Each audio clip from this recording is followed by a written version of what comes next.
Hi, welcome to Wetenschap und Demokratie, or Science and Democracy. In this course, we'll learn how to think better, more responsibly about the use of science in democratic societies, how we can and should rely on science in democratic decision-making, whether science should be more democratic than it currently is, and in general, the dangers that face democracies and the role science might have for overcoming those dangers. We'll acquire some basic tools in the philosophical fields of epistemology and philosophy of science, but also political philosophy and ethics. And together, I hope these tools will help us to think more responsibly about science and democracy. In this first lecture, we'll start with the question, how should we acquire beliefs? What should guide us when we form beliefs about the world, about ourselves, our place in it, or about what's true scientifically? We'll meet two theories, evidentialism and pragmatism. We'll start in this first lecture with evidentialism, and then in the second lecture, we'll discuss pragmatism. We'll discuss both by appeal to a text that has been central in shaping the discussion. With regard to evidentialism, the text is by William Clifford, who wrote in the late 19th century.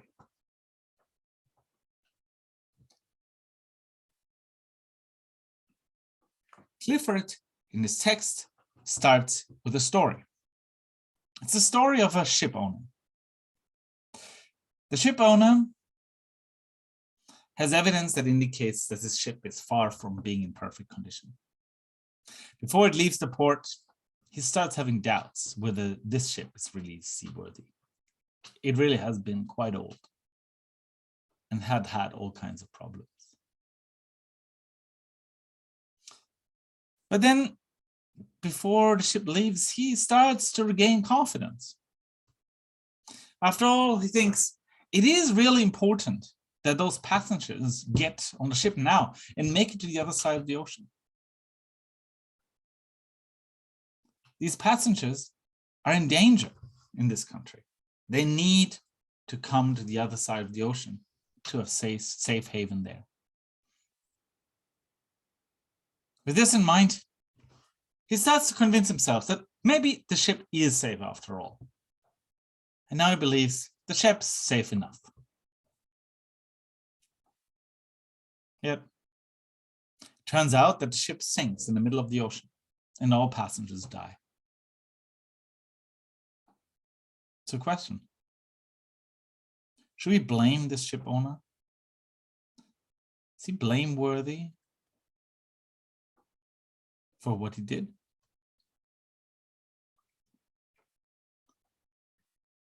Clifford wants to say yes. This ship owner is blameworthy. Why? Because he had, as Clifford says, no right to believe on such evidence as was before him.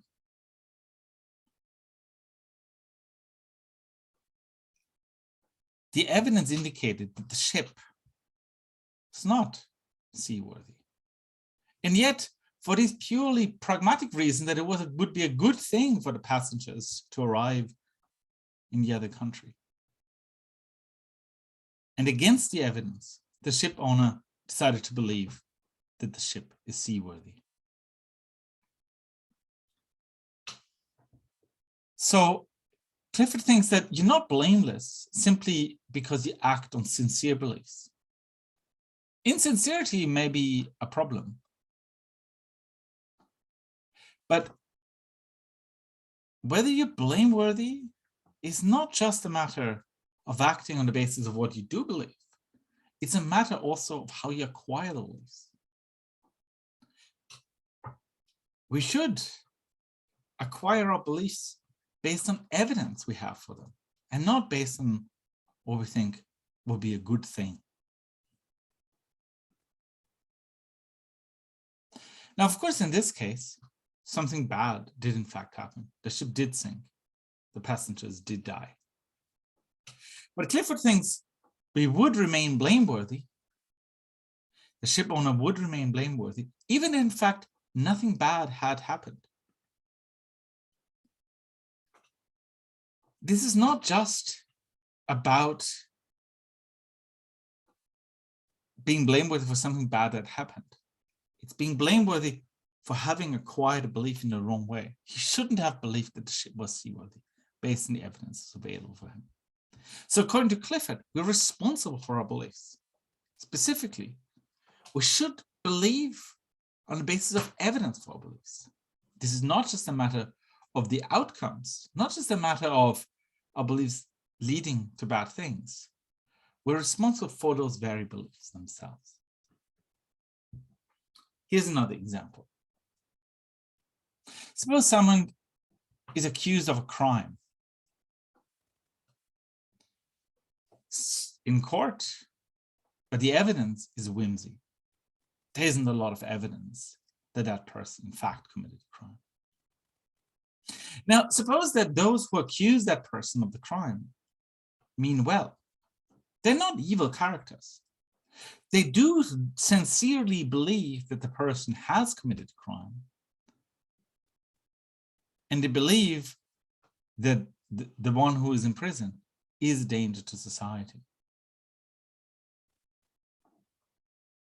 Yet, as a matter of fact, it's their emotions that control them. They don't really have good evidence that that person in fact committed a crime. Now, of course, such cases you'll probably have heard about. And often they're problematic because the person who's accused of crimes is not in fact guilty. But let's assume that they are in fact guilty. Let's assume that these accusers are not racist. They're not problematic in those ways. They simply neglect the evidence. Maybe because they're well-meaning, maybe because they really want to help society. And let's assume that the one who's accused is in fact guilty. Are the accusers doing something wrong here? Clifford thinks yes, they're doing something wrong.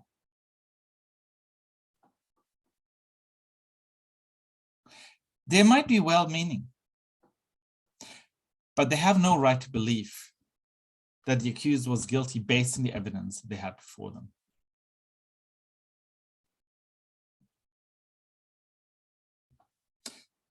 So Clifford holds a very general position about how we should form our beliefs. He believes that it's always, everywhere, and for anyone, wrong to believe something upon insufficient evidence. If the evidence isn't good enough, you shouldn't believe it, even if pragmatic factors speak in favor of believing that thing. For example, putting someone who's in fact guilty into prison, or trying to save those passengers.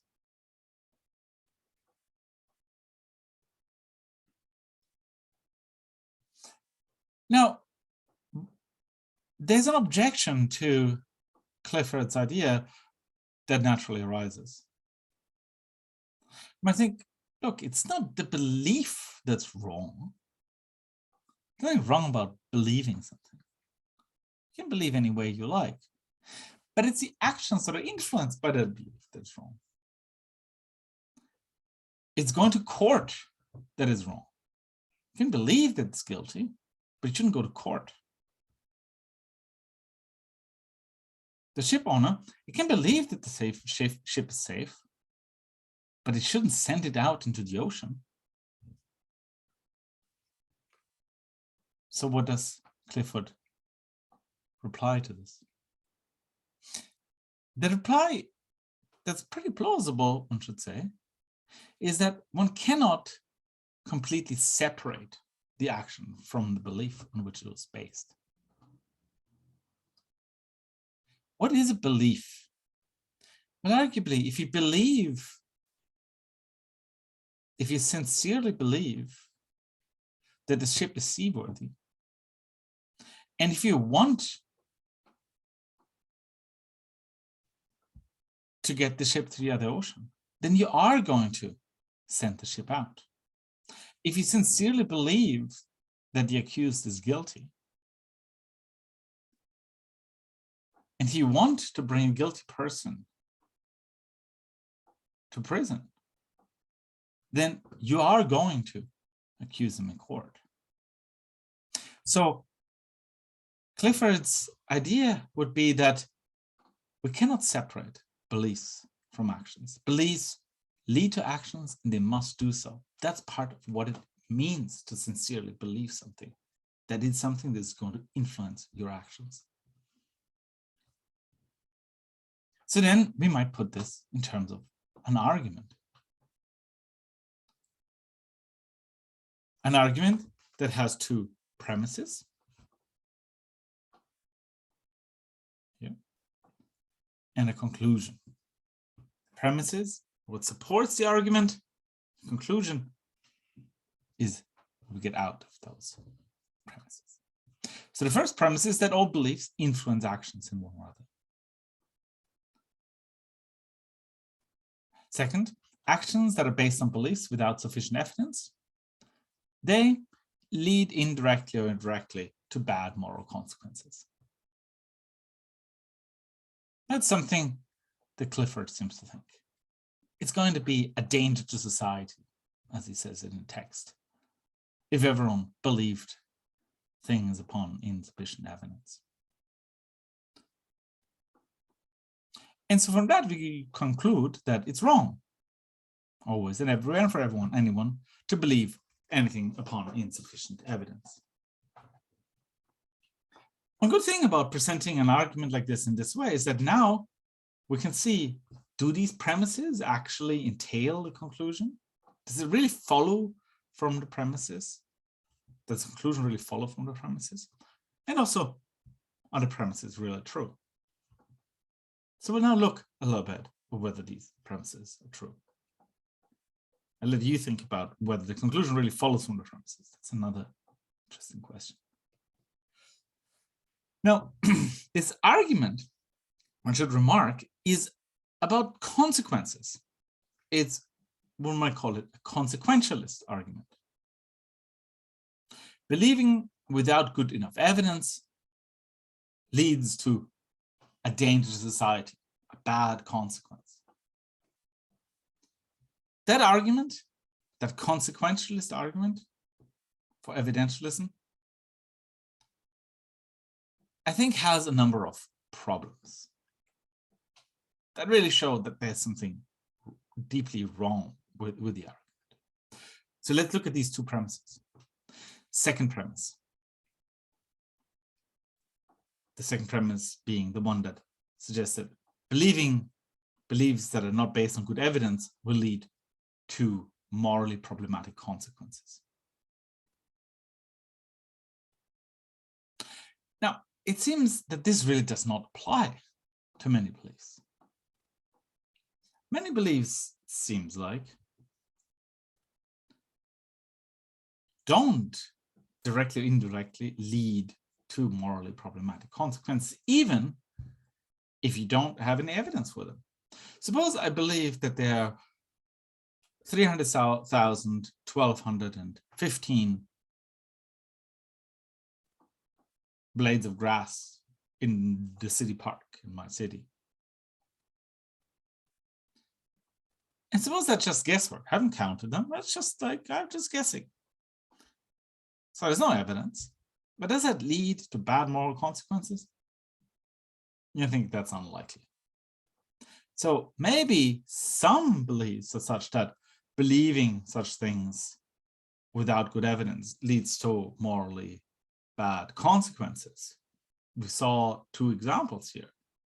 The example of the ship owner and the example of accusing someone of a crime. But generalizing this to all beliefs seems it's somewhat hasty. Now, let's also look at the first premise. Is it really true that all beliefs influence actions in some very significant way? Couldn't one also hold that some beliefs really don't? So think about scientific judgments in physics or mathematics. Do they influence our actions in very deep and interesting ways directly? At least for some beliefs, say theoretical physics, seems not so likely. But I'll let you think about that. Maybe they are. You can discover new ways in which those influence actions. And we've seen, of course, in our times that some rather recherché beliefs in, say, molecular biology have suddenly more dramatic consequences on society in this pandemic. Now, I think that first argument, the consequentialist argument, is not a very good argument for evidentialism. But there's a better one. Here's another one argument.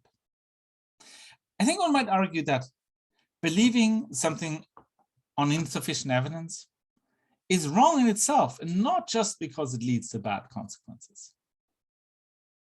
A belief, one might think, is the kind of thing that should be supported by evidence. Beliefs are supposed to be responsive to evidence.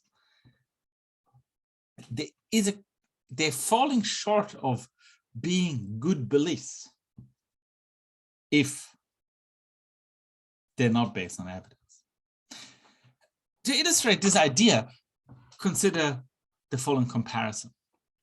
Suppose that you're angry because someone has treated you unfairly. Now, often, let's assume in this case, being angry about it won't lead to any good consequences. If you're angry, you might only make things worse. It's not going to be productive. Maybe you can't now change it. So that's why people often tell others that they shouldn't be angry, because it doesn't really lead to anything good. But it seems not to show directly that the anger is not appropriate. The anger is appropriate, given that you have been, in fact, treated fairly. So now apply this to belief. Maybe belief, there's something wrong believing on insufficient evidence, even if it doesn't lead to bad consequences. So the anger argument, which is adapted, by the way, from a paper by philosopher Amir Srinivasan, it's called The Aptness of Anger, a paper. The anger argument shows that there's a difference between evaluating an emotion like anger on the basis of when it's fitting or apt and the basis of its consequences. Similar for the case of belief. It's a difference between evaluating a belief on the basis of whether it's fitting or apt and whether it leads to certain consequences. So one other argument for evidentialism would appeal to this idea that beliefs aren't apt or fitting if they're not responsive to evidence, whether or not it leads to bad consequences. Okay, this concludes the first part of the lecture on evidentialism. We discussed Clifford's examples to support the idea that we should always base our beliefs on evidence. We looked at his consequentialist argument that beliefs that are not based on evidence lead to bad consequences. And then we discussed this non-evidentialist argument, that maybe beliefs are supposed to be responsive to evidence, that's the thing that makes beliefs fitting.